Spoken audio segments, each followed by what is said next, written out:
Hello, welcome to the Intentional Evolution Podcast. I am your host, Vision Battlesword, integral consultant and founder of I Evolve Life, a personal and professional development practice based on the philosophy of intentional evolution. This podcast is an ongoing conversation to explore that philosophy, as well as to serve as a resource, a showcase, and a catalyst for ongoing growth toward the human singularity. That is to say, mass awakening of new consciousness, superintelligence, and radical creative flourishing. Each episode I'll feature a world-class transformational facilitator, co-creator, or friend to reveal cutting-edge psycho-spiritual technology, unpack our deepest wisdom, and evolve our awareness. This series is based on value for value, so whatever value you receive from these transmissions, please return some value back in the form of a donation, directly supporting our contributors, or offering your own time and talent as a producer. Thanks for joining me in this journey, and now, here's our episode. Michael Porcelli, welcome to Austin. How has your trip been so far? This trip has been pretty great. A little bit of like a magic carpet ride, jumping from lily pad to lily pad of like friends and people I haven't seen in years. So yeah, Austin has a magic to it that I like when I'm here. Well, I'm really glad you made me one of your lily pads. Yeah. To drop in on. This first time. This is the first time we've actually met each other in person. We've been connecting and talking for however long it's been, several months, maybe over a year. I can't remember now, but really, really good to drop in with you finally. We had that super stimulating conversation just a couple of days ago that really made me just want to talk with you more and unpack a big idea with you that we're both very passionate about. Indeed. As you know. Yep. Before I jump into that, though, I always like to ask kind of a starting question just so that we can get to know each other and our audience can get to know you a little bit. The question is just, who are you? Michael Porcelli, or shall I call you Porch? That is a nickname that I keep getting called, no matter which group of friends it is or what era of my life. But you can call me Porch if you want, yeah. Okay. Or Michael Porcelli. Who am I? Oh, man. I'm a oldest of three. I'm a son. I'm a man. I'm a entrepreneur. I'm a facilitator. I'm a former engineer. I like thinking and I like talking. I'm very social and sociable.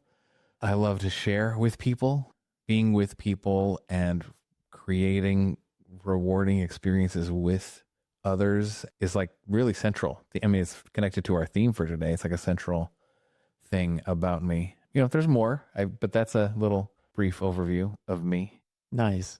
I like to ask that question in that way because it's sort of like a pattern interrupt. You know what I mean? Yeah. People aren't quite expecting to.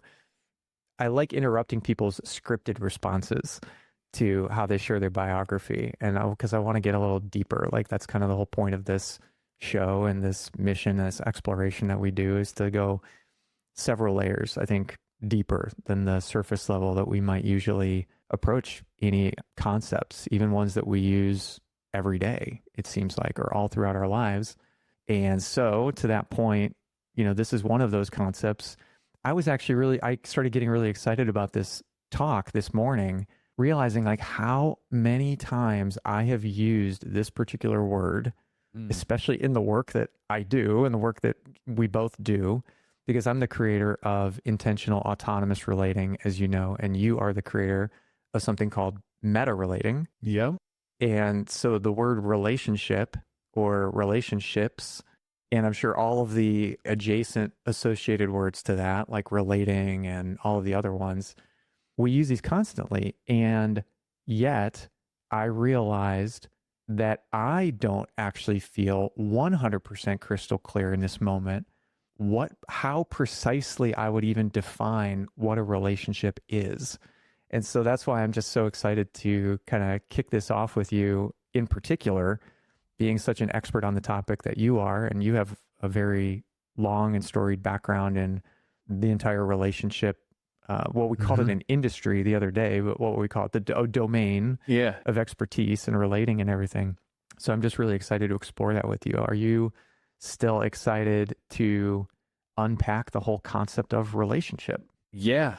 I'm very interested in seeing where this will go because I think it actually goes very deep. Like you might even say all the way down to like the fabric of reality deep, you know? Yeah, maybe. Yeah. Well, I guess if we're going there, like right off the bat, the theory of relativity Yes. is a sort of a theory of reality, Yeah. which is relational. Yes. Never really even thought of it in those terms or how that relates, no pun intended, to Yeah. our human relationships. But Yeah. is that where you want to go, or do you want to start somewhere else? One thing I'll say sometimes is like, to exist is to be in relationship. Interesting. And I do think it is kind of that way. I mean, if we were to kind of be at the human level, I mean, I sometimes have wondered, like, okay, am I in some kind of relationship with like every other person that has been alive on Earth at the same time as me? I mean, maybe. Am I in a relationship with the Earth? Am I in a relationship with, I mean, it definitely feels like I've had pets that I've been in a relationship with. Okay, so it doesn't have to be with humans. I mean, the word can expand pretty far, if you want it to. I don't know if I can give you kind of a dictionary definition without it starting to feel incredibly abstract, right? It's like the thing that exists between two or more entities that helps define what those entities actually are to each other, something like that. That's a great start. Yeah. How would you say it? I mean, that's my initial take. Well, where I want to start is with the languaging that I was just listening to as you were talking, because that reminds me of that little interchange that we had via text about listening to you using the word to be a lot. To be in, we are in. There's an identity component to it. And that's been something that in my work with intentional autonomous relating, I've sort of intentionally tried to deconstruct or tried to break down that, or rather maybe not break down or deconstruct, but more disassociate our identity, our personal individual identity from that of the relationship. So, and then we kind of aligned on this word have, right? Although we use it in slightly different ways, but we both agree that that's an interesting word or maybe a helpful word. And so, yeah, in IAR, I have encouraged people to reframe languaging and therefore the thought process from a relationship is something that I am or I am in versus a relationship is something that I have or it's something that I do. So it kind of reframes it from an identity into a verb. It becomes active. It becomes a process. And I know that part of it you fully align with from meta relating, which we haven't actually explained or defined what that is yet. And I'm sure we will shortly. But for now, just to say that it seems like you and I are at least in agreement that a good way to think of relationship is as a process or as something that is not static. It's something that's in a state of change. Yes. It's a living system, like what a relationship is. Right. Yeah.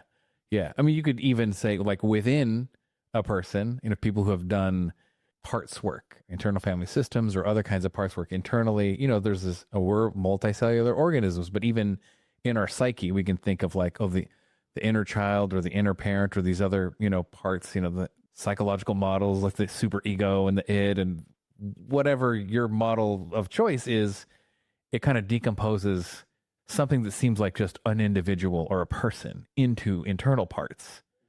And there's like a dynamic interplay of those parts. Well, you could even say there's internal relations between your parts, right?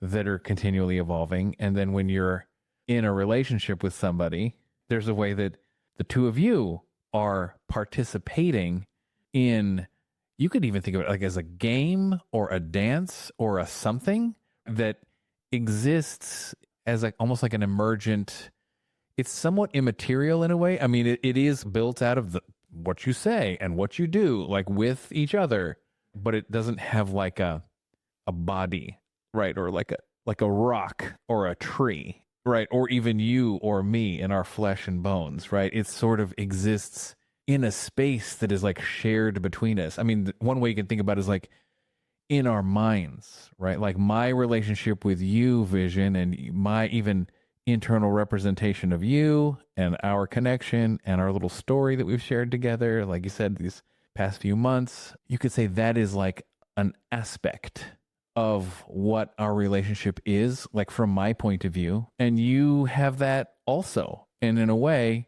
to be like a little computer nerdy about it, you could say it's like a distributed informational object or a hyper object that is sort of like, it doesn't have a simple location. Yeah. It actually is spread across our body and mind.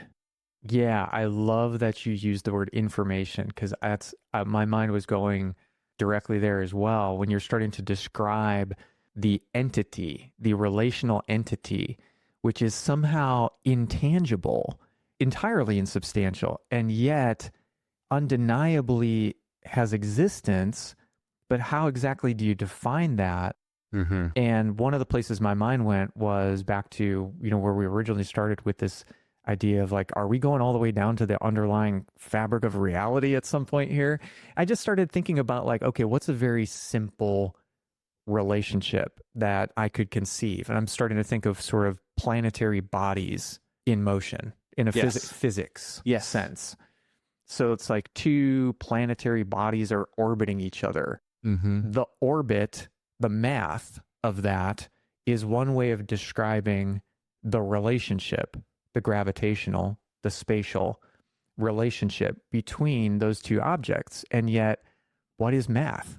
Or what is any description? Yes. It's information. Yes. It's inherently informational. Yes. Totally. And then you use the word attribute at some point, and that was, again, my mind then jumped where yours did to sort of computer analogies, starting to think of, is a relationship like attributes, tags, metadata, or data, essentially, that we hold? Is our relationship, mine and yours, a set of data that we each hold for and with and about each other? Yes.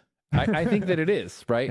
Yeah. In a weird way, there are aspects of our existence that, feel a little bit more under our agency, like voluntary control, like choices we make about our career or our life. And then there are just basic things that are involuntary, like bodily functions. It's like, okay, we don't really have total control over what's going on, but like there's ways that our minds work that really are not totally under our control. So like I could imagine that I could like make up whatever the heck I want about our relationship or something, but like the truth is our interactions, this conversation we're having now, or if we're just present in the same space and we're just observing each other, whether we're talking or not talking or something, like our brains are kind of just like updating that relational data structure or whatever that is, like almost involuntarily.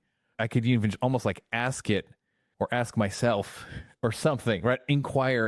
Query that, like, what is the nature of my relationship with vision? And it would be like, okay, some answers would come more readily than others. And that would be a real, like, readout, you could say, of something, an emergent, like right now I say, hey, what is my relationship with vision like? And like almost on an unconscious, like computation or something in my mind is kind of going like, okay. Right. Yeah, like you're reading data, gist. like you're going to the records in the database of, okay, what tags, what attributes have I stored about that describe that dynamic? I guess that, so dynamic is a word that hasn't come up yet. I'm sure we're going to explore. You used a word a moment ago, which is nature, that I thought was really interesting. You said, what is the nature of my relationship with vision? So that makes me think of, so relationships have a nature to them, or what does that word mean in that context? Yeah. Like, I mean, you could say, I've heard it say like relationships, they have personalities, not just like individuals have personalities, where they have, we have a vibe. Right. Hey, when we get together, there's a kind of a vibe that is like our vibe, I think when you get scale that up to like culture, you sort of see it, but even in like intermediate sizes, like especially like a family of origin, right? If you think about, I don't know if you have siblings or something, but like when you have a group of people, parents and kids or something, it's like the home, especially when nobody else is there, kind of has a vibe, which you could say is like what our family system feels like, or what it is sort of kind of like to be a part of it, right?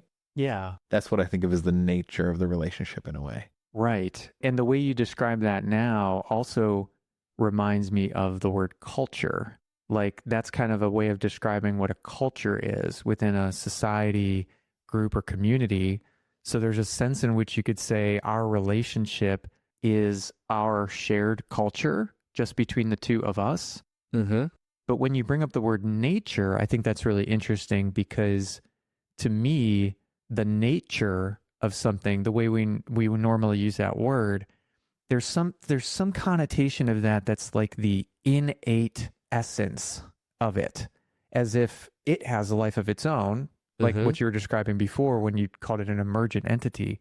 But that, yeah, there's something interesting to me about the idea that there's an underlying form, or there's an underlying there are underlying characteristics that are attributes of the relationship itself, not merely attributes that we carry about it.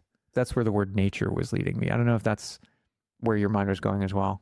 Yeah, I mean, it does feel like it has, I mean, whether it feels like it has agency or not, it does feel like a force of, we talk about magnetism or gravity, like in a metaphorical way about our relationships. This is the point I'm trying to make is that there's a feeling of externalization when you use that word, or when you make that analogy to something like a force of nature. Now suddenly we've moved subject into object, and the relationship now is its own object of something, right? Of information, of energy, of math. I don't know. Yeah, well, you brought up math a couple times. That there's an interesting, perhaps a little bit of a detour here, but like that's what we do.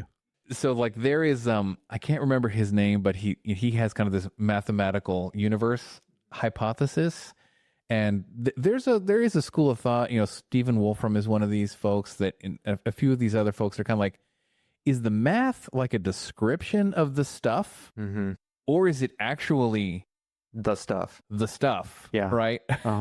And, you know, if you kind of take this like informational or mathematical nature of the universe into account, or look at it from that point of view, what is a mathematical equation? Whether it's like, you know, E equals MC squared, or one of these kind of famous physics equations. Well, that is a definition of a kind of relationship. Yes, you're between these values, right? You're but right. But you kind of go like, well, what is the thing? And you're kind of like, in a certain way, it doesn't matter. I mean, we do kind of correlate observation, you know, experimental processes or practices that you would do to kind of get these values from like devices and stuff like that. So, but even there's a relationship. I mean, one of my favorite examples of this is color vision.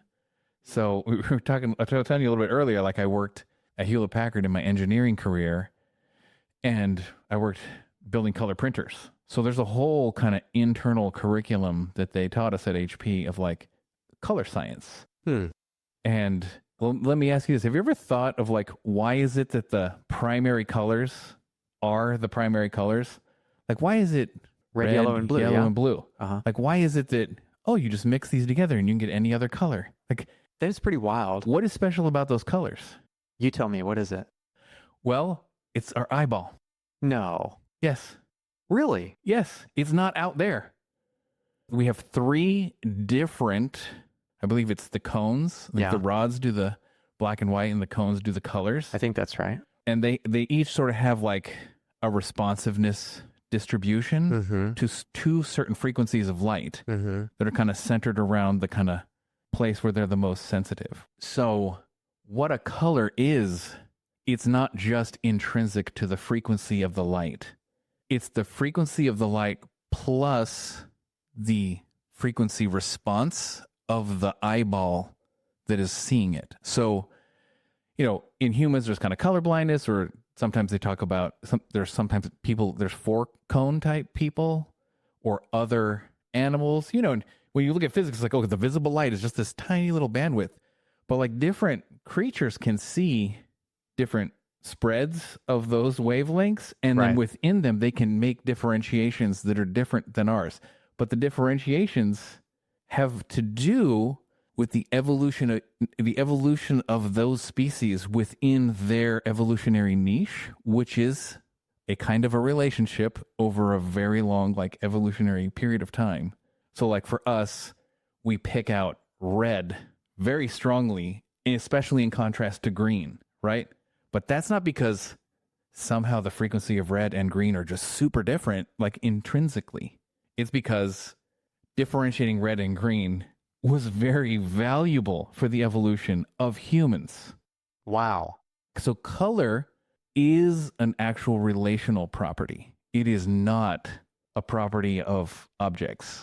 Like That makes there's sense. something that's contextual and specific Yeah. to the relationship between the species or the eyeball of the species and the outside world. I see that part of it That too. is not Yeah. just sort of like, oh, just colors are just colors Right. out there. They're not out If there. we had evolved in a wildly different environment where different things were relevant, we could potentially have adapted a wildly different Yes. visual Yes. system, Yes. and our quote unquote perception of color or our subjective experience of it would be wildly different. And we might, whatever it is that we call red, yellow, and blue now versus purple, green, and orange, we might be based on purple, green, and orange instead. Right. And, biologists know enough about other species to know that, like, oh, they do have different sensitivities in different senses. Like the dog whistle, right? The dog, it's like, we can't hear, but the dogs definitely can. It's like, oh, that's interesting. It's like, so it sort of seems like it's not real from our point of view, but you wouldn't say there isn't a sound there, right? It's just like we can't hear it. So you're like, Right. oh, so I guess sound, even that, is not exactly just out there. That's an interesting point, though, to say that there is a sound there is a weird statement to make. Because what is a sound except something that we actually perceive, experience? Yes. So we're actually at a point we have to be projecting our consciousness into some other creature to assume that they have an experience analogous to what we experience as sound. And then we say, well, there must be a sound there, but it's not one that we can perceive. A more accurate thing to say might be there is a frequency there. Yes. There is a sound, there's a compression wave in the air. Yes.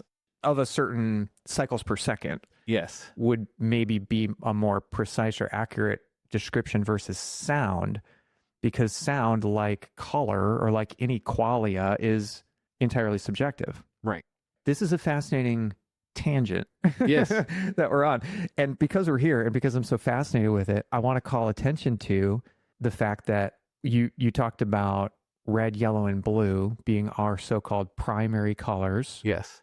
But it occurs to me that printers are actually not precisely based on red, yellow, and blue. They're based on cyan, magenta, and yellow.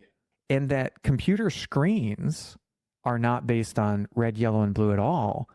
They're based on red, green, and blue. And yet they somehow are also able to mix those colors to produce everything that we can perceive within our visual spectrum. Yes. That's interesting. Yes. Those two models, and I'm going a little out over my skis here because I don't remember the science exactly, but there's essentially like an additive versus a subtractive model. And when the light is bouncing off of a thing, like a piece of paper, it's the subtractive model. Versus when it's being projected, it's like the additive model, but they are essentially like two sides of the same coin, right? But both sides of that coin are calibrated to our eyeballs. Yeah. It's actually called metamerism or metameric match. So like the color spectrum, you could print a flower on a printer and be like, okay, let me look at the flower itself and let me look at the printout of that photograph of that flower, and you'd be like, yeah, that looks the same, right? But if you showed those, like, say, to like an insect that has just a completely different visual system, they would look totally different. Right. It's just sort of like when you take this ink and filter it through our eyeball, it looks just like that flower going through this eyeball. That is so relational. That's You're called right. Metamerism. Yes, it is totally relational. Fascinating. Yes. Fascinating. So the relationship is the way that we specifically calibrate our environment, or rather the way that we configure our environment based on the calibration of our sense systems. Yes. And we can do the same thing with LEDs, red, green, and blue LEDs, which that was, to my mind, that was presumably the explanation for why computer screens are based on that, is just simply because that's what we have available. We can make LEDs that emit red, green, and blue specifically. And so we figured out a way to mix those. No, that's not it. we could make LEDs that emit all kinds of different colors. It's just like the simplest way we can make all of the colors that would essentially be equivalent to all the colors that we can see in the non-screen world is those three. Wow, fascinating. Yeah, it's like a color model is what it's kind of called. So this is kind of fun because it's sort of like recent science, but you can go way back to like ancient philosophers. And one of the debates that they would have, both in Eastern and Western philosophy, is what is essential to what a thing is versus like what is kind of relational. And there would be kind of like, okay, you can have attributes. Maybe some attributes are sort of like intrinsic, right? They're built into the thing itself. And other attributes sort of only exist in relation to other things. But there are some schools of thought that are like non-essentialist or anti-essentialist, which sort of subtract away. They're like, no, all attributes are relational. And in Buddhism, they have a thing called like dependent origination. There's like a weird Sanskrit word for this. But it correlates to the idea, there is no self, the anatta idea, or like the emptiness idea that like no things have intrinsic attributes at all. Yeah, I'm familiar. So this is relational. This is essentially the relational philosophy, which is like there aren't attributes of things that are built into their essence because there aren't any essences. Mm-hmm. It's just, this is where I kind of was way back at the beginning of our conversation. To exist is to be in relationship. Everything you think is sort of like you, right? I could put it to you this way. Okay, Vision, I want you to imagine who you are. Then I want you to subtract every part of that has to do with your genetic lineage. Then I want you to also subtract every part of that has to do with all of your life experiences. Okay, what's left? Matter, pure energy, maybe a thought process existing moment to moment to moment. Maybe something like that. But I mean, you wouldn't have much of a like, my claim is when I think about like who Well, Michael... you dissolved my identity, I think is what you've done. Yes. Yeah. That's interesting. Exactly. Right. And so I'm like, oh, okay. So we have a certain, especially in Western civilization, a certain way of thinking about like agency and individuality and free will or sovereignty. And this is me and this is not me. And I'm not saying that it's like just totally nonsense, right? I mean, I think there are like biological reasons to track. Your body is tracking sort of like what's on the inside of you and what's on the outside of you. But there is this additional concept, right, that we have that is like, it's behind our economics or even our political science of like, one person, one vote, free exchange, voluntary exchange, right? It's kind of like there's like an intrinsic to those ideas is this idea that like a person is sort of like a primary force. But a relational point of view would be like, no matter how many layers back, so where did that come from? Where did that come from? Where did that come from? You would just be like, at some point, like what appears to be like a personality or a self or even agency or intention, like wanting something to happen, is only real in its relations to everything else, right? It's not just out of nothing. See what I'm saying? And yet, somehow it is exactly out of nothing. Sure. This conversation has been getting very meta, and that feels very appropriate for some reason. But when you say that, when you're talking about that, the individual primary force of the individual, of the person as a component of society, economy, all of these different dynamics, relational dynamics, genetic history, biological history too. I could take it, as I frequently do, back to physics once again and start thinking, this is where my mind starts going, is, well, surely there is a bottom. Surely, like, how far do we need to go? Do we need to go to the proton? Oh, shoot, we got quarks. Okay. So what's inside quarks? Okay. We don't necessarily know, but at a certain point, it sure seems to be the case that you just get to a field of energy. You get to a vibration. You get to a vibrational frequency that the disturbances of which, or the whorls or aggregations of which, gives rise spontaneously to these structures which we then can attach to as whatever it is that we call matter, or whatever it Or a is that we thing. call form, a Yeah. thing. Yeah. A thing emerges. But if you unpack that thing far enough, you get to know thing somehow, apparently. Yes. That's the best understanding or awareness of the universe that we have now. But is there a place that we can stand on, literally? Can we find ground at a particle, perhaps, or something?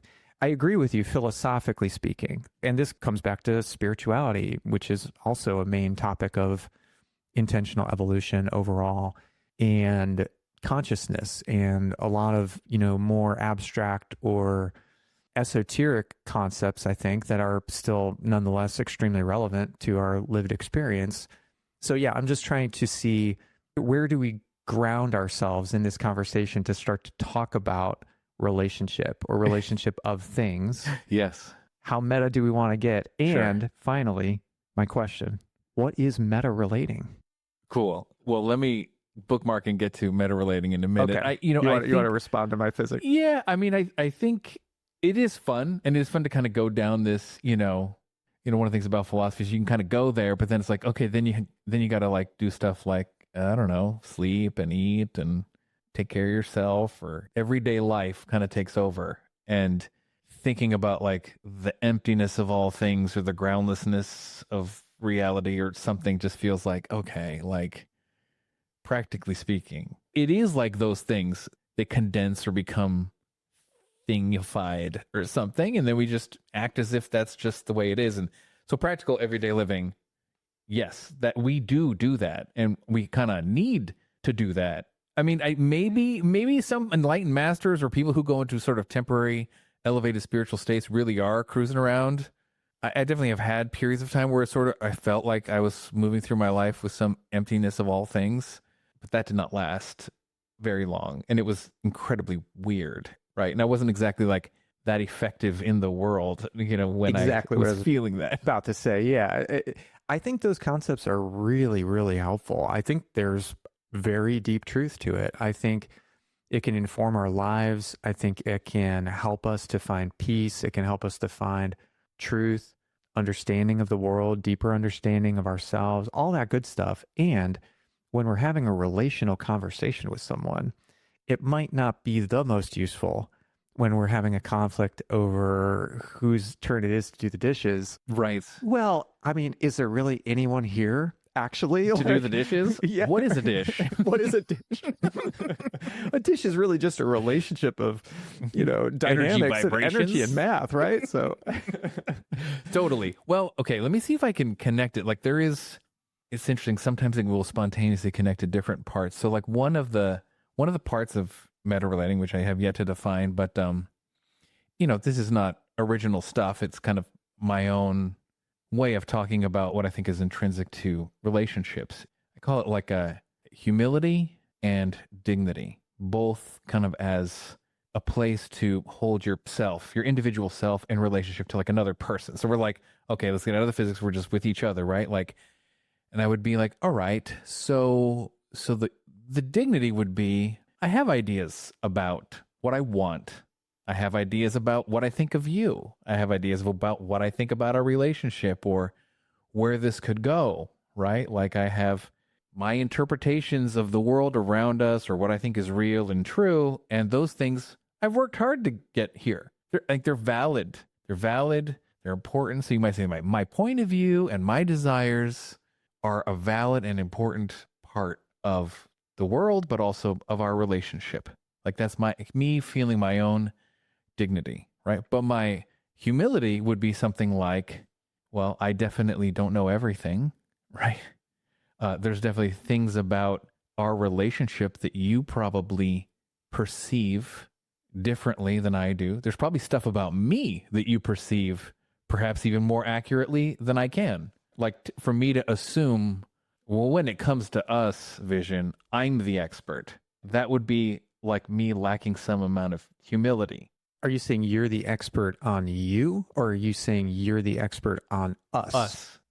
Yeah. Yes, that would be lacking humility. I agree. Totally. I mean, even for me to say, this gets a little bit weird for me to say, even I'm the expert on me, is also lacking some humility as well. I mean, this is like, if you have a spiritual view of kind of like your relationship with God or something like that, that is humility in the eyes of the universe. Is kind of like, right, my best knowledge and understanding and response to life is sometimes lacking, or, I can imagine ways it could have gone better, or like maybe someone or something else out there can like provide some information or wisdom that's outside of my perceptual window, right? My ability to grasp. It's in a blind spot. You know what I mean? There's something super juicy and interesting that you're bringing up here to me right now, which causes me to recall a previous conversation I had with Olivia McDonald on consciousness, where she brought up this framework of internal self-awareness and external self-awareness, that there's sort of two different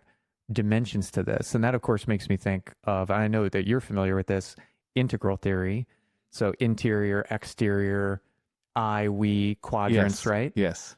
And so what you're saying now is really fascinating to me. I love this framework too, of dignity versus humility as different dimensions, like a different axis that we can sort of explore. And I think it's super valid and relevant to relationship dynamics. And so what it makes me think of is sometimes I've been in tense, even maybe conflict feeling situations with someone where I did want to assert my dignity. It felt very necessary for me to assert my dignity about being the expert, the soul, really, the one and only person who can fully adjudicate my own internal state, let's just say. Sure. Let me tell you what I'm feeling, please. Right. Rather than you telling me what I'm feeling. Totally. Right? So, but on the other hand, what you're bringing up in this dimension of humility, which makes so much sense to me, is actually there's a sense in which you are the expert on my external presentation. Yeah. In a way. Yeah. Right? Yeah. Like only I can truly tell you, and this comes back to this whole conversation we had about qualia, only I can truly tell you what is happening for me subjectively. But I am actually not a very good witness of how I'm actually being received externally. Right. I need you to tell me that. And then like between the two of us, if we both have enough humility and enough dignity, Yes. we can get a complete picture of each other and hopefully the relationship. Oh yeah. This corresponds almost directly to it is a thing called the interpersonal gap, which was named by a psychologist way back in the 70s named Wallen, and it's the difference between intent and impact. Like you said, your interiority and your intention, you're kind of the expert on, and like the impact and how you're received, you're not. Other people are, right? And whatever that calculus is of that delta between the intent and the impact, even that is sort of like the color. It's an emergent thing from the interaction. It's not fixed. However, being as much as we can responsible for both things. If I'm going to be like, hey, I want to be a responsible participant in my relationships. Okay, so for me to do that, I need to be somewhat actively curious and interested in the impact that I'm actually having on people. What are you getting about what I'm saying? Okay. And if the person's like, this is what I got and this is what I didn't get, and then I'll be like, can I for a minute put myself in their perspective? Like trying to kind of see myself from the outside as much as I can. Or even if I completely flip it around and I'm trying to be a responsible listener, I might be like, okay, let me just check to see if I'm getting you. I will sometimes do this with people. Did you mean this? Or I'll paraphrase. Is this kind of the essence of what you mean? Or did you mean something else? Right? Like, and that to me is like that right balance between humility and dignity. And it's that weaving back and forth that kind of allows the relationship itself to like have a life between us. It's a process, right? It's not finished. It's like, you can pin the butterfly on the wall, but it's dead at that point. But we can ride this wave together and allow our dignity of our own perspective and our humility that is always and forever only partial to like inform how we experience the relationship. And then it feels like we're on a ride together, right? Or like, we're in a boat on the waves together, right? It's not totally under either of our control. Curiosity is the medicine for so many things. What you think about me is likely to be relevant information if we're having a relationship. Maybe sometimes it could be unhelpful depending on the sort of relationship that we're having, but that's how I unpack that. And the word curiosity was coming up for me, as you were expanding that, and then you invoked it as well. And that's sort of really solidified for me just the recognition that curiosity it's just such a medicine, an antidote, a salve for so much relational confusion and the tension and the drama and the suffering and the bad feelings that can come from that. Because as you're describing that, like you're modeling that role play of two people who are engaging in sincere inquiry and insight or offering of, this is my experience. And before I go on for too much longer, are you tracking with what I'm saying? And what are you picking up from what I'm putting down? And I just want to make sure that I'm hearing you correctly. Let me paraphrase that back to you to make sure that I truly understand. Okay, great. Yeah, I think we're on the same page. Now, where do we go from here? As you're modeling that, I'm just recognizing that curiosity is the process, more or less, in that sincere curiosity. And so much of what we do when we're in that intent, impact, the interpersonal gap, is that what you called it? Yes. Interpersonal gap. When we're in that gap, I think so much of what we're doing is just being lazy with our curiosity, meaning we'd rather, or maybe it seems like an easier path in the short term to fill in the blanks, to just let our stories overflow onto each other, than to do the inquiry to get clear on what exactly is actually going on here. What do I actually even think or feel about this? Or what am I actually needing in this situation? Much less, what do you think and feel? What are you needing in this situation? And because you invoked the word intent so many times, I must now ask you a super important question, which is, what does intentional evolution mean to you? My guess is that that phrase has some relationship to all the work that you do and all the work that you've done, and that you may have some interesting thought process on it. Yeah. To me, it's almost like just a fascinating attribute of being human. I mean, we don't really know if animals have something like intention, but there definitely is a way humans can experience an intentional perspective on their own experience, which is something like, well, we can remember the past. We can dream when we sleep. We can imagine the future. The process of imagining that can give me a feeling, right? That is like, ooh, I like that.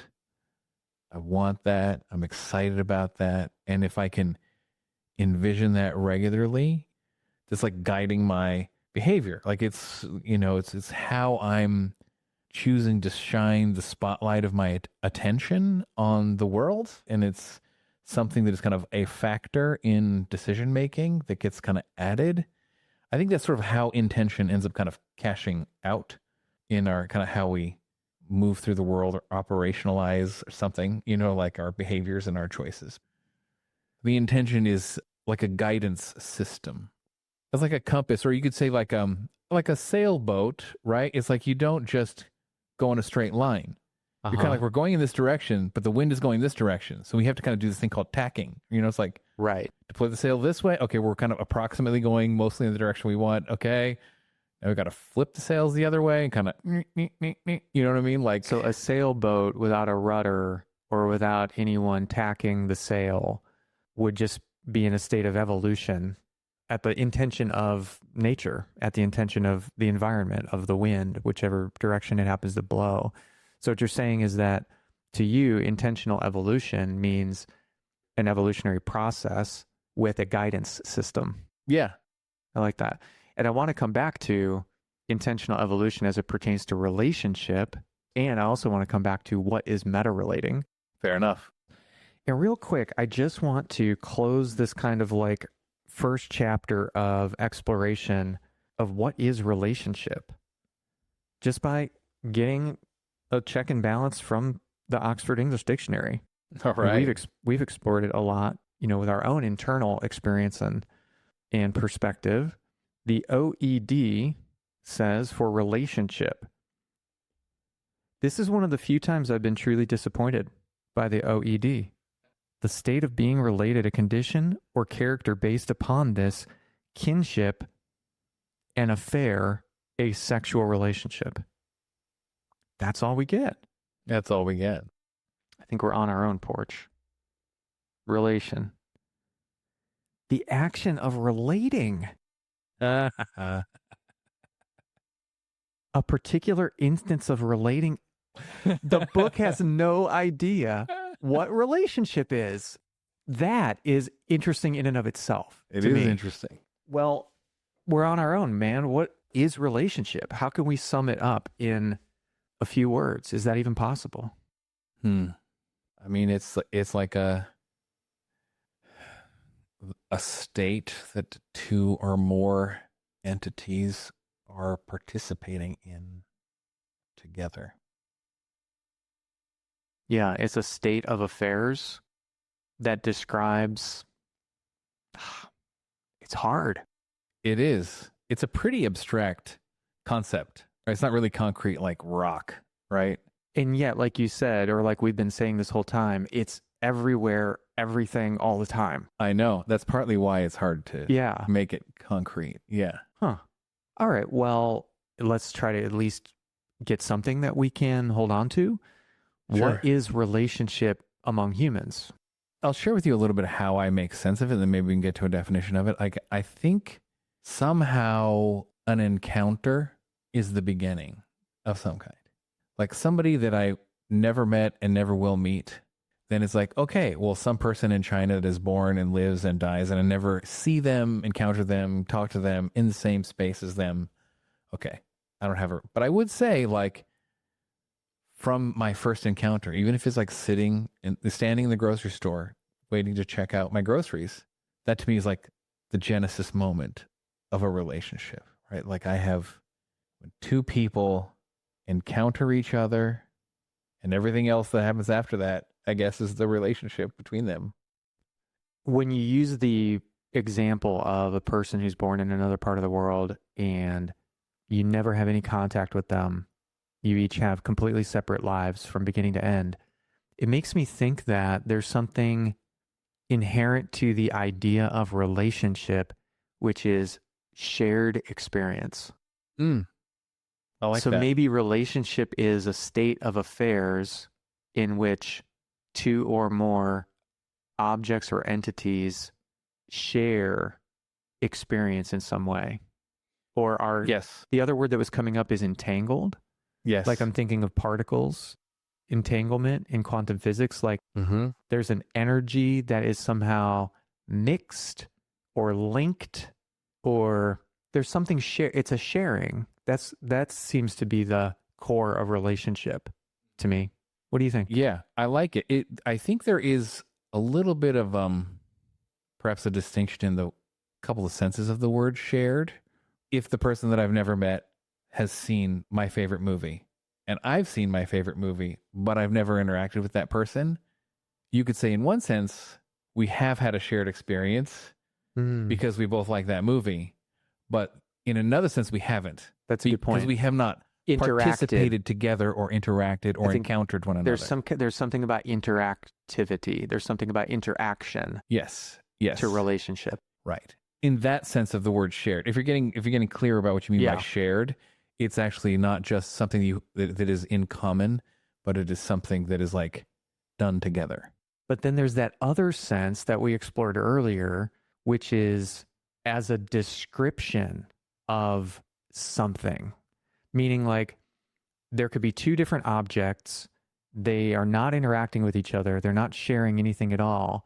And yet we can say that the one is in such and such relation to the other spatially or in time, or there's a description that can still yet be made of their relationship, Yes. even though they don't have one from the point of view of their own internal experience. As in, Yes. like, the person who's born on the other side of the world, we could still say that your relationship to that person is such and such distance, such and such culture, Right. such and such whatever. That's fascinating. Yeah. I mean, yeah, at this point, it's, you know, you can kind of nerd out and be like, oh, well, who is that? Is it my cohort? Like, everyone who's been alive on this planet at the same time as me. I feel like, okay, there's something more substantial about my relationship with them than maybe like people who lived on Earth but are long dead before I got here, or something like this, right? Yeah.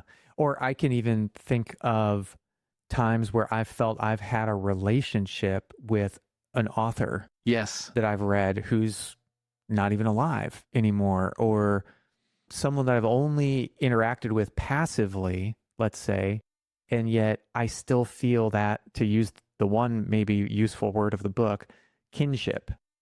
I still feel some form of kinship, or I still feel some form of shared experience or mutual identification or something. So it's almost like I can have an internal relationship, and you brought that up at the very beginning of the conversation, the ways that we can have internal relationship with ourself, or with parts of our different parts of ourself can have relationship. But even inside myself, I can have a relationship with someone else who doesn't even know I exist. Right. That's weird. It's weird. I mean, at this point, it maybe is worth kind of like characterizing subtypes of relationships, perhaps, like the Maybe author, so. right? It's like, okay, they're dead. They were dead before you were born, but somehow they were, through the words on the page, able to transmit something to me. Okay, so there it's like, okay, that's a unidirectional. It's not bidirectional, right? There's an impact that flows one way, but not the other way. It's like, okay, so maybe that's just maybe that's sort of like, if we're kind of cataloging the types of relationships, if we expand the definition very broadly, like we've done earlier in this conversation, then maybe it's kind of like that. Okay, like you have a relationship with your ancestors that is kind of unidirectional, is similarly, right? But it's not necessarily like I could be like, oh, I dig Socrates or Jesus or something, like Jesus still has an impact on me in some way or whatever. Or like, I don't know, I have an ancestor. I don't even know who they were or where they lived or what their name was. But like, okay, there is an impact on me also just because they're in my bloodline somewhere. So there's like a genetic relationship. Yeah. Wow. I expected it to be interesting. I didn't expect it to almost go into like quantum weirdness of like something you just have to accept. You can't quite wrap your mind around it. It's going to be mysterious. And yet, to exist is to be in relationship. Yeah. That's fascinating. Well, I think I would like to really explore interpersonal relationship with you for a while. So maybe we can zero in on that and just get to, just a general working definition of a relationship being two people who are interacting and shared experience of some type. Yep. Does that sound fair? Yeah. Okay. Yeah. If we're going to subtype it to here, that's a great place to go, right? It's like there is some bidirectional, interactive something that can go all the way back to that moment of like a first impression. Something about that person was sort of like signaling to me, I acknowledge that you're there. That's the starting point of our category, right? Okay. Right? All the way up to we lived together. We started a business together. We got married. We had kids together. You know what I'm saying? Like these ones that get very entangled, right? Like over many, many years, right? Like that's the category we're talking about. What's an impression when you say we have a first impression of each other? What is that? What is that? Yeah.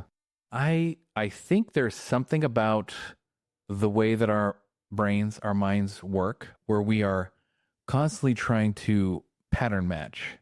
And we're pattern matching, you could say it's like weights, probabilistic weights in like a neural network, this idea of like the Bayesian brain or something. What are your priors? Like this kind of a thing. I think we just have some way of like trying to, even unconsciously, not entirely consciously, like make some guesses or predictions as to like what this person would be like or what could potentially happen between you and that other person. And those things, I think they're largely automatic. They are largely based on our past experiences, but they're also based on things like cultural programming. I mean, in the sense that cultural programming is part of our past experiences, right? Like that's part of it. And they can be just really infected with like biases and prejudices, but they aren't always. Really what's in there is like, I want to be careful to not be too rigid about my own biases about people. Then I'm like, cool. But you know what I think? I think it's actually very important to be aware of what they are and to basically hold them. This is the humility part, right? Like my impression of you has a lot to do with my past, and it also has some to do with you. You're a guy and your name is Vision Battlesword. And I'm like, okay, I have some biases about that. You're getting an impression. I'm getting an impression, right? Okay, like, or you're a white guy, or you live in Austin, or like whatever. You know what I mean? Like long hair, short hair, somebody with a lot of tattoos or not a lot of tattoos. Or do you believe in energy? I guess, like in what sense do you mean it in this context? I mean, do you believe that we as humans create an energetic field and that we can also be sensitive to the energetic fields of other humans? Yeah. Yeah. I mean, I think maybe that's another linguistic way of talking about the same thing I'm talking about, perhaps. I'm not sure. Yeah. I'm not sure because what I'm hearing you talking about sounds 100% psychological. And I'm curious if you believe that part of an impression, that thing that we get when we first encounter, when we first interact, share experience, I'm wondering if you think that any part of that impression can be, you're talking about lots of different ways that information comes to us through our senses. I see you, I hear your name, all of these other different ways that I sense you. And I'm curious if part of that impression in your framework can have anything to do with the energetic impression or the energetic sense. Do you believe that people can actually sense each other energetically, or do you think it's all just coming through the 5, let's say, typical senses? I get what you're getting at.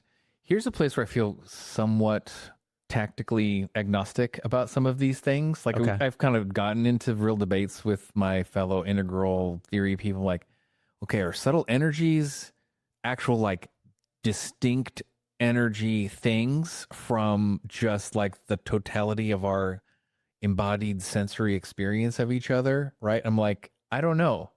I do know enough to know that like I can't tell how much data is coming through my senses. Well, it's a lot. Yeah. Like it is a lot. And like I can't, and like the amount that my like conceptual mind can identify all the parts of those just raw sensory inputs is limited. Right. So if you want to say like there's a delta between like the total amount that I'm sensing and like what the cognitive part of my mind can describe or fit into a rational model or whatever, it was like there's definitely a huge delta there. And maybe that's just what subtle energies are. You know what I'm saying? Maybe that's what it is. Or maybe there's an additional channel or something, or maybe there's something that's happening like at a quantum level. But even if it was at a quantum level, I mean, it's still physical. So are we talking about like maybe it's more than even the physical? It's some other dimension. I have a strong skeptical streak, but I don't need to be right or like feel totally certain about that. To me, I'm like, this is why I said maybe it's just two different ways of talking about it. And you're like, maybe it's not. And I'm like, maybe you're right. That's my view. I don't think it's two different ways of talking about the same thing personally. I gotcha. I think there's two different frames, and I'm just calibrating to which frame you're coming at things from. Mm-hmm. And I also am not sure which frame I'm actually coming at things from. Sure. This whole subtle energies thing is, I'd say, relatively new to me, you know, within the last 5 years, and really exploring it in a more grounded way, meaning truly starting to consider the possibility of these energetic electromagnetic fields being quote unquote real is new to me within the last 2 or 3 years, that I've really been like attaching to the possibility of that and then seeing what shows up in my experience while running that model. And it's really hard. Like you said, it's really, really hard, especially for a skeptical person or person with, let's say, a healthy skepticism to sort that out, to distinguish, like, did I really feel something outside of the five senses? Or, and you rolled your eyes, or is an internal experience manifesting for me that is 100% congruent with the information that I'm receiving from my environment in combination with all of my memories and experiences in this library and archive that can be activated or triggered in combination with this amazing imagination virtual reality system that I have within my consciousness. Yep. It could be that. Yes. It could absolutely be that. Totally. And it could be this other thing too. And so that's why I just wanted to check in with you to see where you stand with that. And for the continuation of our conversation, I think we can continue to have a perfectly good conversation and not answer that question. Well, let me just take one more beat on this, because I think there's an interesting thing here that I've seen in certain subcultures, let's say, where I'm like, okay, well, first I want to say, like, yes, I have had very super weird things happen where I can be in groups facilitating or just be experiencing like a situation with people where it really starts to feel like I am actually reading people's minds. Yeah. And I'm actually like, okay, now this person is going to talk and they're going to say something along these lines. And then that's exactly what happens. Right. And I'm like, where's that coming from? I don't know. Like, I definitely cannot reflect and come up with something like they said this and their body language did that and my mind did this. And you know what I'm saying? I can't tell you. I can't trace it. I can't like stop the computer program and look at like all the steps like that got me from here to there. There's a valid model that we might call the scientific materialist frame that would say whether you can quantify it or not, what happened was your brain consciously and subconsciously picked up on all kind of cues that were happening in the environment, legitimate, valid sense data coming into your eyes, ears, nose, through your skin and everywhere else, and processed that information and provided you with a result, a computational result. And it processed it through a very, I would say for me at this point, a very nuanced and highly developed sort of relational module, just because of how many thousands of hours I've done in these types of situations. It's like, oh, my inner model is actually much sharper than the average person's at making like little subtle predictions. So all of that said, back to I would say it's almost like a note of caution. Like, I think it is very important to embody the humility of like realizing like words like intuition or energy, right? Some people that love saying these things like, okay, I think I'm getting this about you. I think I'm picking up on this. It's like, cool. You know what? You can have an intuition that's based on a very refined perception, and your hit rate might be far higher than average. I knew I got, you know, like I got that person, you know, but then that can actually feed into like almost a kind of overconfidence. Yes, an identity, a narcissism, an ego, a facilitator ego, an intuitive ego. I'm an empath or whatever this is. And then suddenly the ability to differentiate, even when you're right, your intuition about that person and who they actually are still two different things. And once you start to collapse those two things together, you're losing some kind of requisite degree of humility about your experience. And I think that this actually, in the circles that do this kind of language game with each other, like I see people get actually really bad at relating with each other. Because it's like, I'm reading you. Oh, yeah, I'm reading you. Oh, yeah, well, I'm normally right about this. You know, well, I'm normally right about this. Like, my intuition says that you're this, and my intuition says that you're that. Well, like, that just circles right back around to what we were talking about earlier about lack of curiosity. It's just a different variant. Right. It's like the new age version of that. Yeah. Yeah. Totally. Yeah. I love what you said there, that I have fallen victim to that trap. I have personally become so confident in my perception, intuition, intelligence, pattern recognition, or whatever else it may be, that I have locked onto no, really, I'm sure that you are ...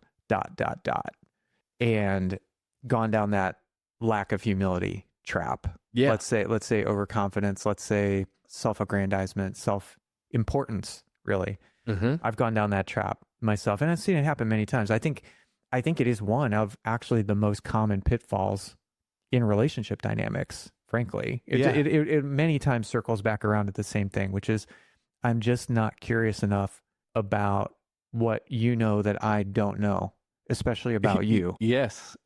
But at the same point, I can say that and more so than although I have experienced it, but I know other people who have experienced something. I believe them to be honest. I believe they have experienced something, whatever it may be, that really does not feel to them to conform to the scientific materialist frame, especially in spaces where we may explore altered states of consciousness. We may explore peak experiences, lots of different ways that we can get there, where we have these legitimate internal experiences of something that is uncanny, that is Totally. that causes us to question the nature of our reality, or maybe there's more to this world than meets the eye, literally.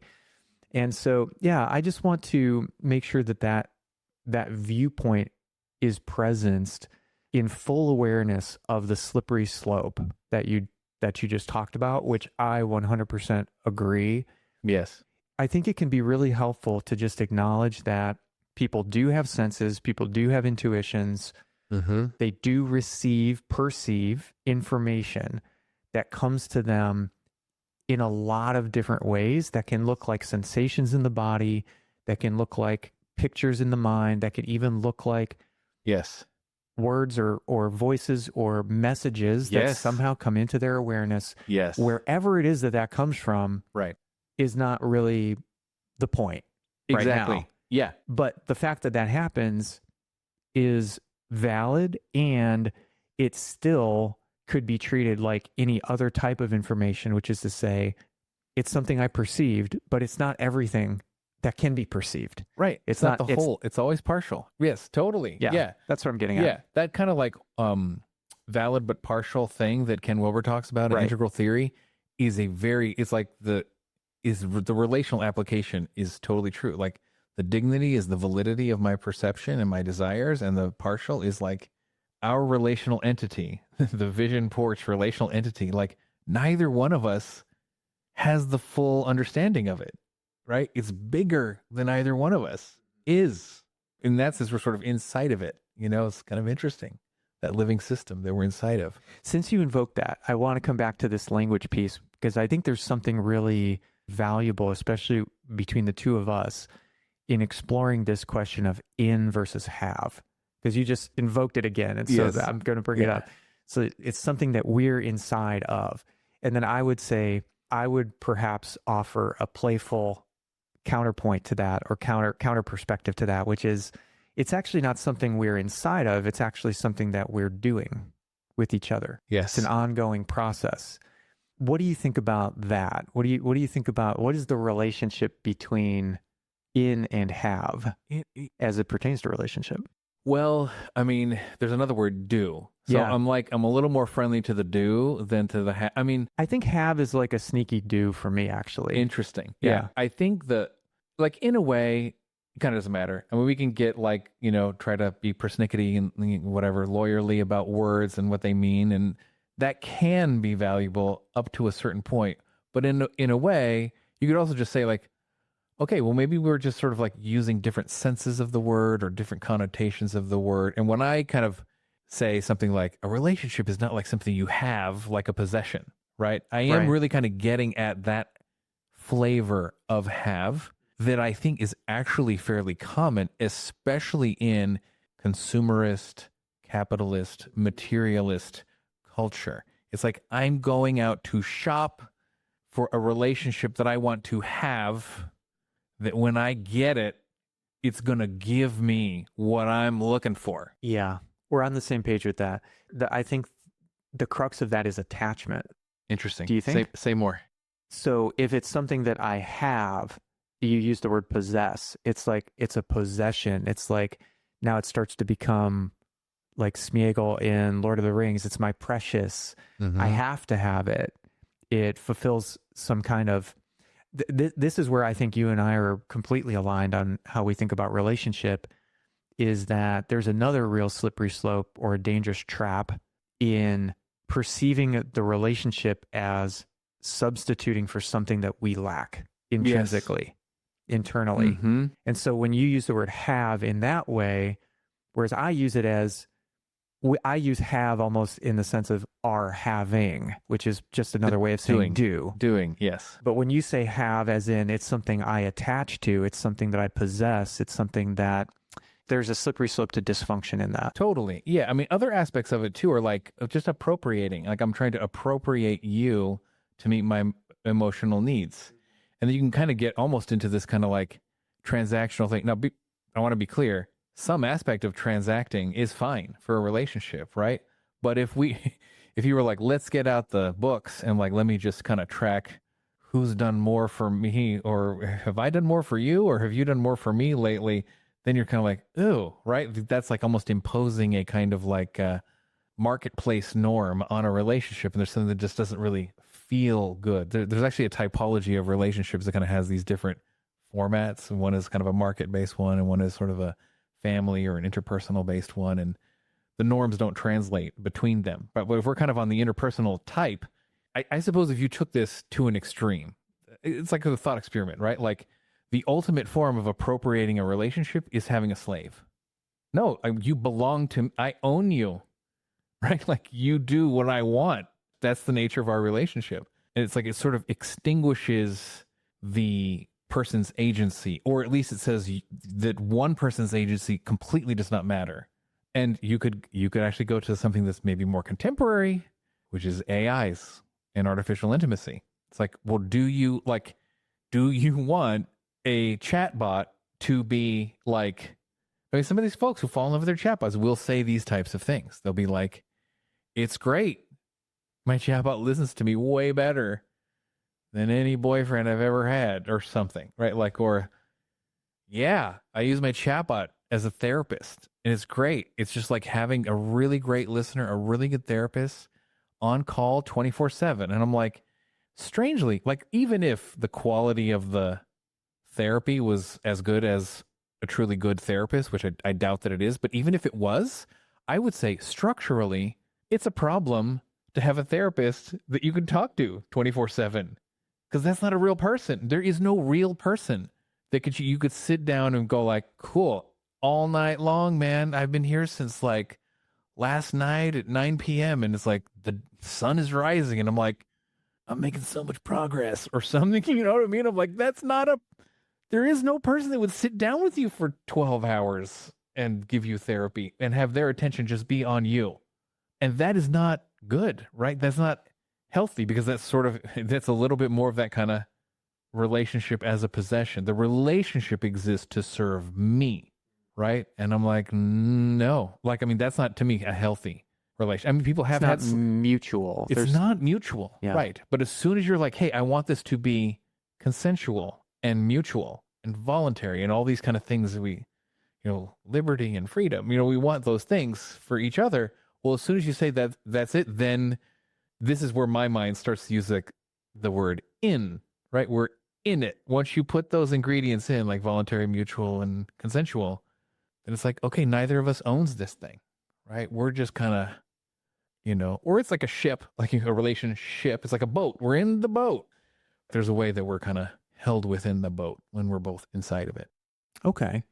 What I'm starting to see is that there's a couple of different aspects of relational dysfunction that each of us is identifying. And I agree with yours. I agree with, if to say we have a relationship is to imply that a relationship is a possession or is property or is something that we become attached to in an unhealthy way, then I agree with you.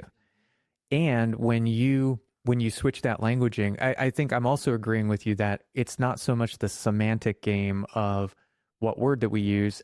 I don't think that's the point of any cognitive reframe or neurolinguistic reframe or anything like. It's not the point of switching the word. The point is switching the concept or switching the, I'll use a word that I'm sure will trigger you, the energy, switching the energy. No, totally. Or whatever that is, the cognitive pattern, whatever. Yeah, the connotation, the concept, whatever it is. So what I'm identifying, I'm going to use the word. So when you use the phraseology "our in" or "to be in," I think once again, the word that is triggering me is actually not the "in" part. The word that's triggering to me is the verb "to be." Because where you're detecting possession or attachment, I'm detecting identity. Yes. And that's the part that worries me. Oh, yes. Are you seeing that? Yes. Oh, yeah. What do you think about that? Oh, man. This, like, I mean, identity. Let me just check. Are you saying kind of like, it's almost like I'm losing my sense of myself because now, like, I only define myself as like, almost in a codependent way. Yeah. Like, oh, well, I'm just a husband. Right. That's all of who I am. And I think it's actually two sides of the same issue. Ultimately, what we're both seeing, it's somehow, it all comes back to scarcity, or it all comes back to lack, or it all comes back to I am not enough. I am not complete. Yes. I am in this relationship and that completes me, or I have this relationship and that completes me. I think I think we're both getting to that root ultimately. Yes. Yeah. I'm going to throw in another thing, which is, I think it's related to this. So one of the facets of this thing I call the relational paradigm that is kind of in the background here, we're talking about the relational entity and this thing that we're inside of, at least that's my terminology. One of the principles is like each person plays roles within the relationship. And those roles can be like ancient biological ones, like parent and child.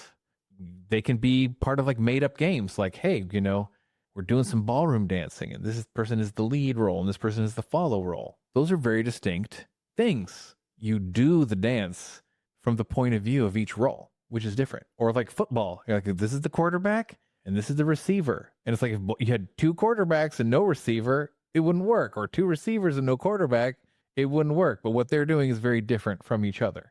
But then there's like the identification with the role. Or even when you talk about personal growth and transformation, they talk about like, there's the choice, and then there's a habit, and then there's an identity, right? Like, I'm just not a person who smokes, right? I am. There's the verb that you're kind of reacting to. It's like, right. But in a weird way, like identity has power. It can be a shortcut, right? Kind of like, I just don't do that because that's just not the kind of person I am. Okay, that's not, right. There's not like I am not a smoker etched in stone inside your heart or something, you know what I mean? It's, right. It's just kind of actually like that's a choice that I basically never make or something like this, or I learned to never make it, or I used to, but I don't anymore. So to me, identity and disidentity, or identification and disidentification, to me are actually two important things in relationship, right? For me to go like, okay, we might be husband and wife, but husband and wife is not the totality of who we are, right? They are like a role. And once you kind of see a role, it's like, it can be like a costume. I mean, I think there are reasons why, the baristas wear the barista outfit, or the cops wear the cop outfit, or the football players wear the football player outfit, right? There is like the clothing as both just a metaphor, but even as an actual real world way of doing. Yeah. When I put on my uniform and go to work, I'm a nurse. And when I come home and take the uniform off, like I say, like my job is a nurse, or so, you know what I'm saying? Like there's a way that, I don't know if I'm quite getting at you're saying, but like, I do think people can get into a fixed sense of what a relationship is and what their role in the relationship is, that then will feel like they have to somehow just be that all the time, or be the perfect version of that, or the very meaning of their life or who they are is sort of wrapped up in that role. Yeah, exactly. When I've spoken to people about this, there can be a sense of entrapment Yes. And I think what you've hit at a couple of really interesting things that actually are helping me a lot to get clear on this. One of them is that identity is essentially like a really, really foundational level of our belief system. It's like the deeper we want to encode a belief, eventually we might get to the point where we actually encode it as ourself, a part of our identity. Yes. I am not a smoker, or rather, I am a person who chooses not to smoke, is like just, it's a really, really powerful, it's a powerful encoding Yeah. of a belief, of a choice, of an intention when we take it into our identity like that. So I think that is what I'm detecting. And what you're helping me get clear on is that that's not inherently wrong or bad or dysfunctional or harmful.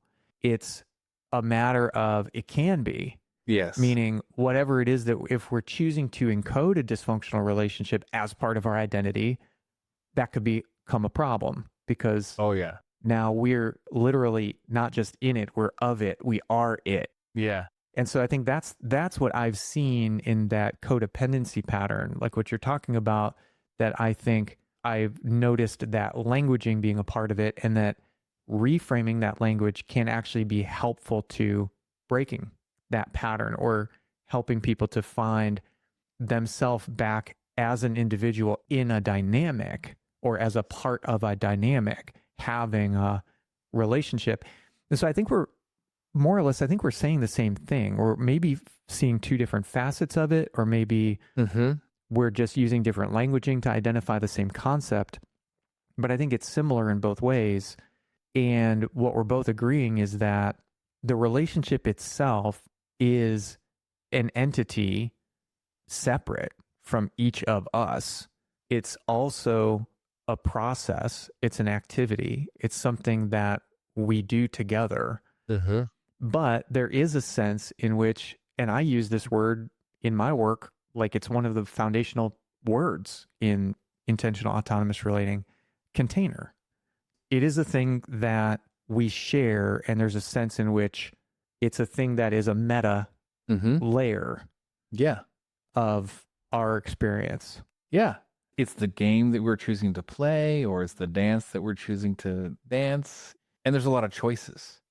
One of the things I want to say that's valuable about, just to kind of go with the roles version of identity, is kind of like that's how things get really fun, you know?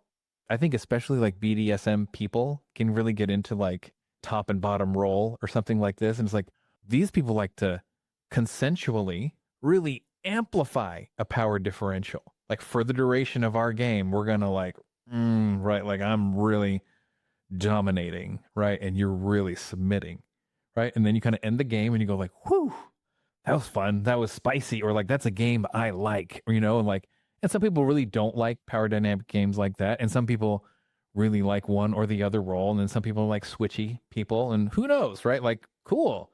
As long as that's like not becoming your identity, like fixed forever, which I think in unhealthy versions of it, it can be.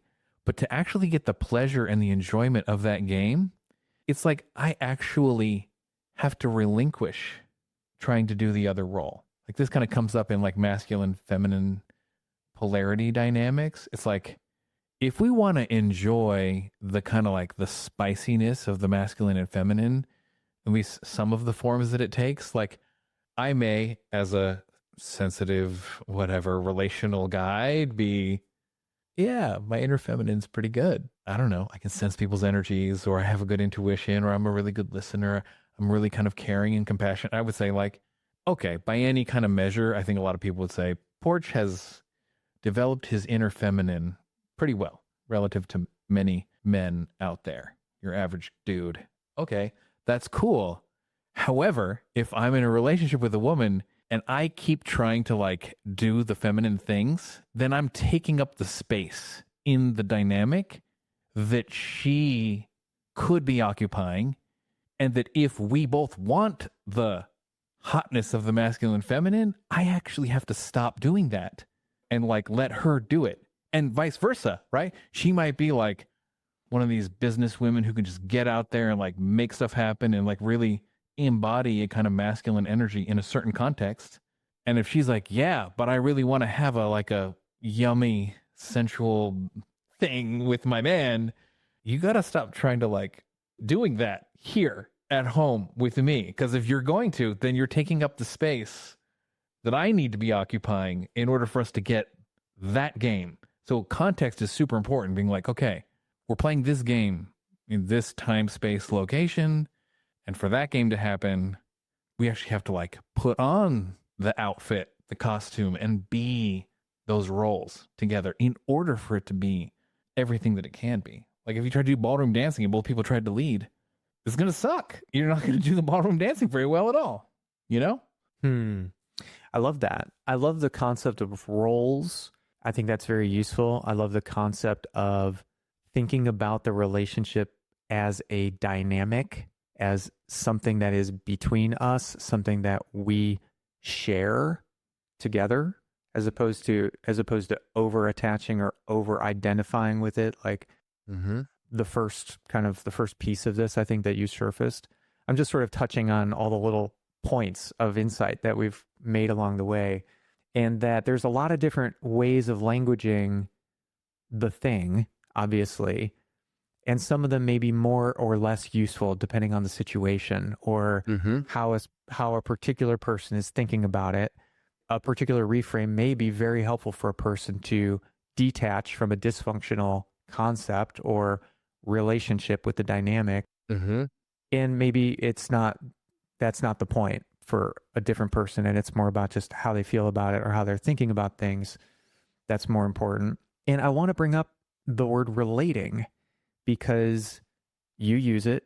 We both use it. Yeah. I call my system intentional autonomous relating. You call yours meta relating, which I still want you to tell me what that is. Yes. And there's authentic relating. The word relating has come to be in vogue as a new modern way of talking about relationship. I notice that it is an active verb, and that appeals to me. That's one of the reasons why it just felt congruent to my approach to relating, which is very, very much based on needs and agreements and clarity about the things that we would like to do together. What are the things that we would like to do together that are mutually enjoyable and allow us mutually to flourish, which is to say, to get our needs met in abundance. That's kind of, in a shortest possible nutshell, what intentional autonomous relating is all about. So what do you think about that, given that you selected that word as representative of your system? What do you think about that reframe from relationship object to relating active verb? I think it really captures the dynamic, kind of ever evolving aspect of like what a relationship is. And I think I actually value both of them. I think the word relationship sort of captures that kind of relational entity thing a little bit more. Yeah. But the relating, that's in the brand, meta relating, kind of captures the kind of like dynamic and interactive aspect of it, which is foundational, right? It's like, even if it is a relationship, it's still a living system. Like stuff that worked today may not work tomorrow, or maybe you have new ideas about how you want to think. Something might be really fresh and you're like, and the relationship needed that at this time. And you could be like, that agreement has gone stale. Can we just like let that one go? Or maybe we need a new one, like you don't really know, right? Until you're there. And part of it is each person is growing and evolving through life for a lot of reasons, some of which have to do with this relationship and some of which have to do with other relationships or other things that are going on. And as each person changes, in a way, for that relationship to live on and to thrive, it needs to kind of change, and sometimes that might actually be more of something, and sometimes it could be less of something, right? Hey, we tried that out, being like really up in each other's business, right? It's like we ran a business and we had an intimate relationship and we lived together and we operated our business out of the home. And then it's kind of like, that was super awesome for a while. And it's like, okay, let's subtract one or more of these contexts back out in order to have something else, right? It's like you're getting to a place where, and this is like a life lesson in general beyond just relating and relationships, where it's like, okay, it's like that weird, funny thing. Like when I finally, whatever, get it all together and figure it all out and everything is in its proper place, then I don't know, what is it? Like life just goes on cruise control, or I will have arrived, or then everything will be great indefinitely. And it's like, I don't know. That's not real. And, that to me, I sort of associate that with like a less mature or a younger version of me kind of thinking in this way. Like, I'm working really hard to get to the point where then I can truly start living. And it's like, it never works that way. And like, to me, this is what the relating, that active verb, brings into relationships, right? It isn't like, okay, we're gonna like get all the things, right? We're gonna get the money and the careers and the home and the kids and the whatever and the bedroom and the decorations, and then we can just cruise control until we're dead or whatever. It's like, no, it's never been that way for anybody. I think a lot of people think of it that way, though. I think people have an idea in their mind that there is an ideal state of a so-called relationship. This is another language problem that I have, which is where people say, well, are you in a relationship? It's like, I mean, lots of them. Quite a few. Yes. What are you talking about? Like, would you like to be more specific? I react to that. But at any rate, that there is some relationship that is the relationship that we might call a life partnership or a romantic partnership or whatever it is that we might call it, that's described as the relationship, that can reach some sort of ideal state where it is perfect, where it is done, it is complete, Yes. fully baked. And I don't personally believe in that. No. I mean, I do think that is a funny thing that our minds do in many domains, like this idea that there's a real thing that's there, which is like, well, there are things that are better and worse, right? There are things that are more preferable than others. There are things that are more functional than other things. And you might go like, yeah, well, like this wasn't working, and then we figured it out, and now it is working. And so the way that it is now, at least along this dimension, is better, right? And it's like, yes, that's real. That's totally real. And then it's almost like people who imagine like utopia or something. It's very similar. It's like, oh, okay, so let's just like in our brains, in our inner simulator, just like fast forward to the end where everything is then perfect, right? Because we're going to just, wherever it's not, we're going to improve it, right? And then people start creating these weird, abstract, they almost like seem dystopian. You know what I'm saying? Like, it's kind of like, oh, but there isn't one. Or like anytime a political movement kind of gets into this idea that we're going to like, okay, the end justifies the means, right? Our perfect endpoint will justify any kind of brutality we want to do in the meantime because we're going for the perfect. And it's like, that's somehow something that is real, like there are relative better and worse, got turned almost like upside down in a way, or inside out. And it's like very harmful. I think there's a good analogy to what you just said about the sort of political bargain, the Faustian bargain of certain kind of politics, which is this end justifies the means. No matter what we do in the meantime, it's all justified by this state we're trying to achieve.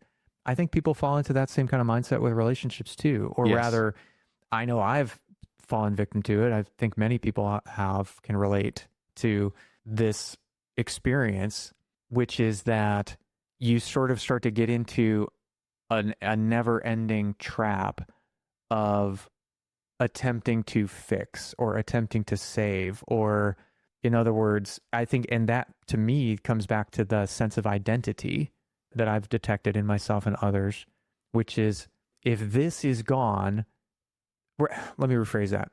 The pursuit is of maintaining the state of relationship itself rather than any particular qualities of that relationship or experience or benefits. The relationship itself becomes the end rather than the means. Yes. To the end, which is us getting our needs met and enjoying each other and flourishing and having fun and blah, blah, blah, whatever. Yes.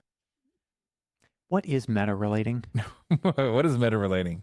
So meta relating is based on this idea that like what our relationship is, this ongoing process that we're participating in, is created in part by how we communicate about it. I mean, to kind of make it more everyday concrete for people, it's like sooner or later, you're going to talk about your relationships with people. It's kind of unavoidable. And it's actually part of normal life. Like if somebody goes like, you're hired, right? We changed the status of our relationship from like you were applying to a job to now you have the job, or you're fired. You changed the status of the relationship. Let's talk about your performance on this job. That's also talking about your relationship, having a conflict, negotiating the terms of a deal, right? Like in intimate relationships, often it's like the talk or whatever, the DTR or the define the relationship talk. It's like, okay, what are we to each other? Are we still okay sleeping with other people? Or we're exclusive now sexually? Are we getting married or not? Are we engaged or not? All the conversations that lead to some kind of change in the status or the label or the nature of the dynamic are relational conversations, large and small. Like they can even be down to these almost these conversational meta communication, the kind of stuff like, hey, I just want to pause and make sure that I'm getting you so far. Like even that is me kind of popping out of the content of what we've been talking about and talking about the conversation briefly. There's actually something very quantum about this. Have you ever thought of that before? Say what you mean. Like the nature of the relationship of the observer to the experiment in Yes. quantum physics. Yes. That's what you're describing. Yes. But for the relationship. Yes. Like the relationship is this state of uncertainty. Mm-hmm. And then by communicating about it, and now I'm understanding what meta relating truly means in this moment for the first time. Like I'm really getting it. By communicating about the relationship itself, we inherently are altering it. 100%. Yes. That's cool. Yes. Totally. You're kind of getting, I mean, there are several concrete ways when I'm like, hey, why meta porch? I'm like, okay, so one thing you can do is basically be like, you can just pop out of the conversation and talk about what's going on. Like anytime anybody says like, hey, I'm enjoying how our connection has been growing, right? I'm saying something about our relationship, right? Like, or even just like, I like you, that you're saying something about the relationship. So that can be something like talking about it sort of over time, or even kind of like in the moment, like we seem to really be getting a little heated. Like maybe I'm feeling some tension. You seem like you maybe are feeling more tension.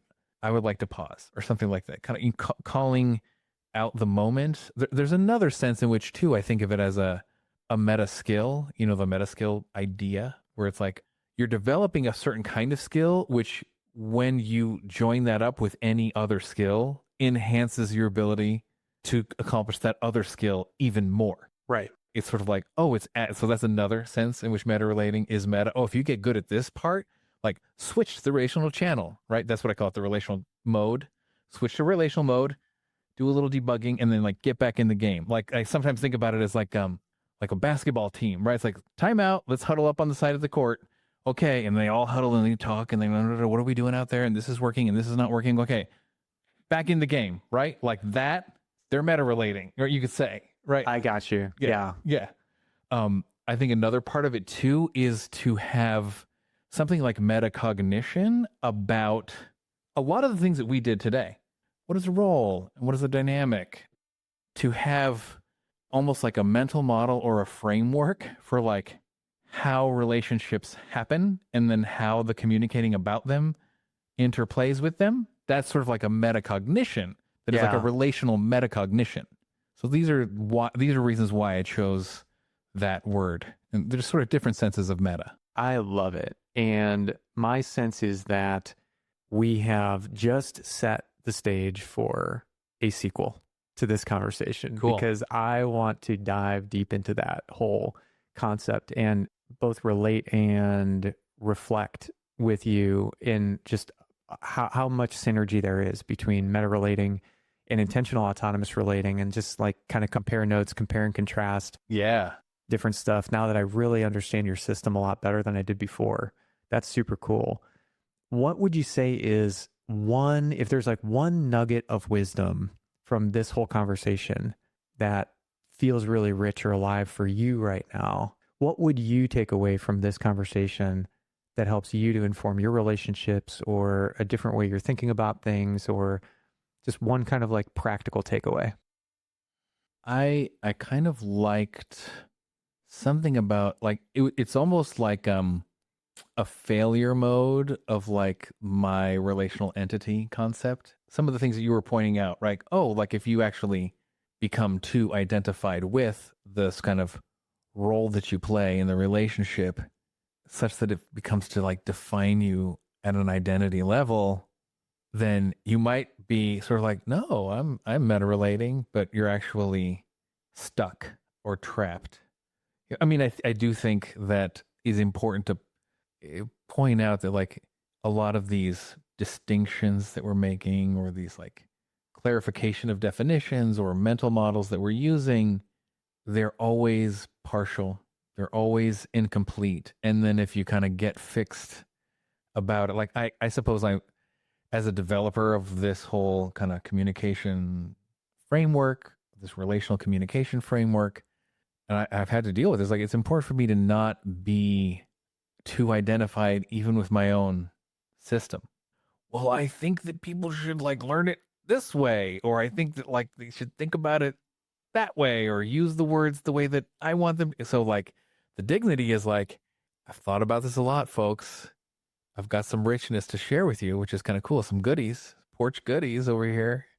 But then also like if I myself get stuck in the educator trainer role, and then like my identity starts getting wrapped up in like getting you to see relationships my way, then I'm actually committing kind of the error that you're pointing to. This kind of like, okay, the relationship becomes more of a fixed definition. And then I'm actually starting to limit what's possible. I would say, this conversation has kind of put into a certain point of view, or into my awareness, this need even for me to have like a living relationship with my work that I allow to grow and change through encounters like our conversation today.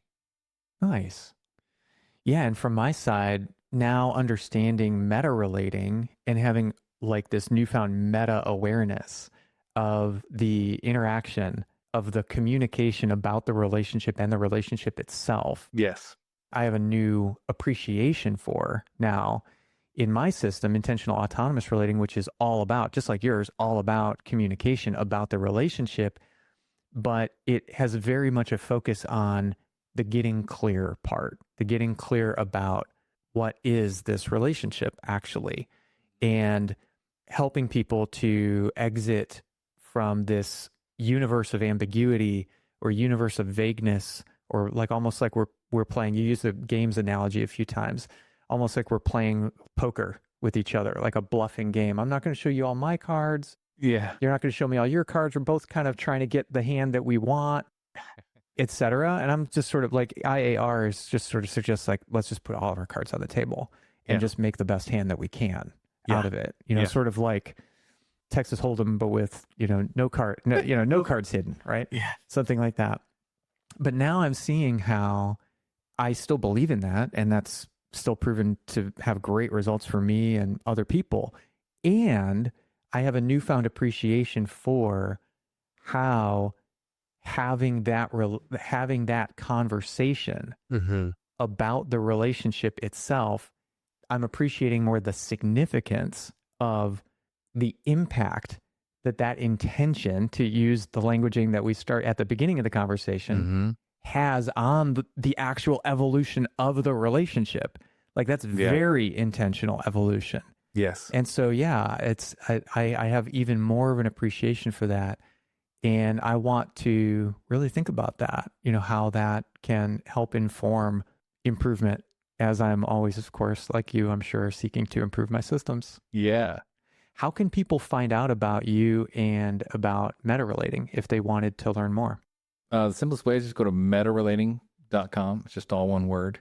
You can sign up for my newsletter. You can download an ebook that's free there. Check out the blog and videos and podcast episodes that are in the media section on there if you want to get more of this stuff, get more of me, my work. It'd be great. Love to see you there. Nice. Well, if there's anything else you want me to put in the show notes as far as links or references, I'll love to do that. If you send those to me after we get done. And if anybody would like to learn more about intentional autonomous relating, which is part of my I Evolve Life portfolio, I'd love it if you go to ievolve.life/IAR. And with that, I just cannot wait for the second part, or third, fourth, fifth, however long it is that we want to continue this conversation, because this was like super, super fun and interesting for me. I hope you enjoyed it as well, Porch. I did. Thanks. Appreciate you having me. Thanks again. Thanks for joining me for Intentional Evolution. If you'd like to support the show, there's a couple of ways that you can do that. One is to connect with me directly. I'd love to start a conversation with you if you're interested in any of my offers, or if you'd like to be a guest on this podcast. Visit ievolve.life, L-I-F-E, and drop me a note or book a call with me to connect. Another great way to get involved is to attend one of our live events. Visit intentionalevolution.live, L-I-V-E, to see details about our upcoming and past events, register to attend an event, and gain access to our ever-growing archive of materials and resources. Also, don't forget to check the links in the episode or the show notes for ways to connect with and support our guests and contributors. Thanks again, and I'll see you in the singularity.